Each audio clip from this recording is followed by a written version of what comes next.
So what is narrowed focus and how does that change your perception of the difficulty of a task? So narrowed focus, we started this first when I had the chance to talk with some of the world's fastest runners. Somebody introduced me, said, hey, come with me. There's this old, gym out in Brooklyn. Let's go. It was a cold, like very blizzardy winter night. Families are there trying to get their kids to burn off some energy. There's like a high school track group that's practicing. And then there's this group of guys that are sitting on the floor and they're stretching.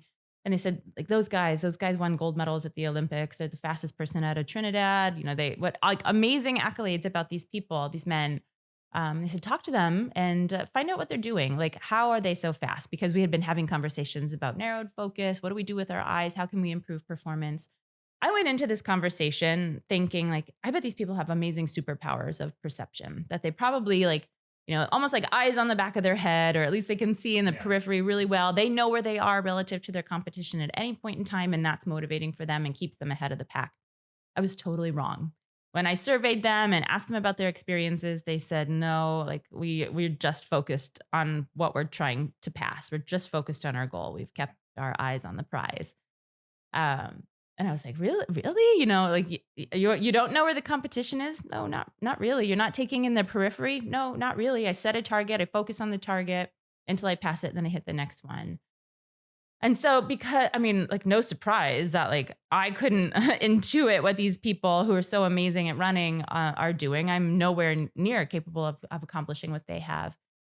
But what I thought was, well, that's actually a pretty easy strategy to teach people, don't actually pay attention to the periphery, do choose a target and narrowly focus on it.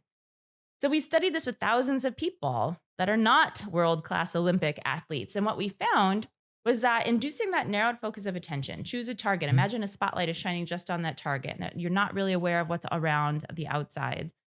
That strategy of orienting their visual gaze helped them to perform an exercise, getting to the finish line 23% faster, and it hurt 17% less than if they did what they naturally do, which is, pay attention more to their periphery, what's on the left, what's on the right. The distance was exactly the same. The difficulty of the exercise was the same for everybody because we set up the experience for people in my research lab. And what we found, though, is even though the experience was exactly the same, subjectively, it was really different for them. They could move faster and then said it hurt less when they just changed how they looked at their finish line. The question is why? What was happening by changing their visual experience? What it did was make that finish line appear closer to them, almost like a visual illusion, that it looked closer in space than if they oriented their attention more widely. It induced this illusion of proximity that then had all of these downstream psychological experiences for them. It made them feel, in other studies that we have done, when we track that change in perceptual experience, what does it do motivationally? What we find is that people say the exercise isn't as hard when it appears closer, that they think they have what it takes to get the job done. They're excited to take on this challenge. They think it's going to be easier. And it's that shift in the psychology that was induced by the change in visual experience, that was induced by the shift in how they orient their gaze, which was responsible for helping them to perform better. And then when they had that experience of hey, this wasn't that bad. I got there faster than I thought that I would, and it didn't hurt. What we find is that when they give us access to their fitness apps, and we can see what kind of activity are they engaged in for the week after. So we're not even there and they're back home now. They go out for more walks and more runs. They take more steps. They do it faster. They go at a faster pace. They're able to continue to use that strategy even when we're not there looking over their shoulder or telling them what to do. They choose to use it and they continue to show improved outcomes. So that's narrowed focus, right? In the context of exercise.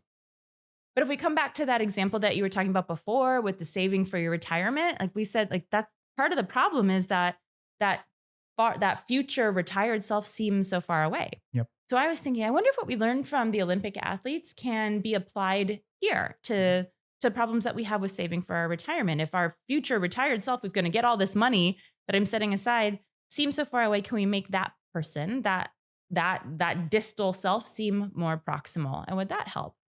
So what we did was we took the idea of materializing and the idea of narrowed focus and smushed them together. I took a picture of my students' faces. I morphed that photograph with with somebody who's older and successful, like Maya Angelou, Dan Rather, famous Betty White, famous people who've done well in their life.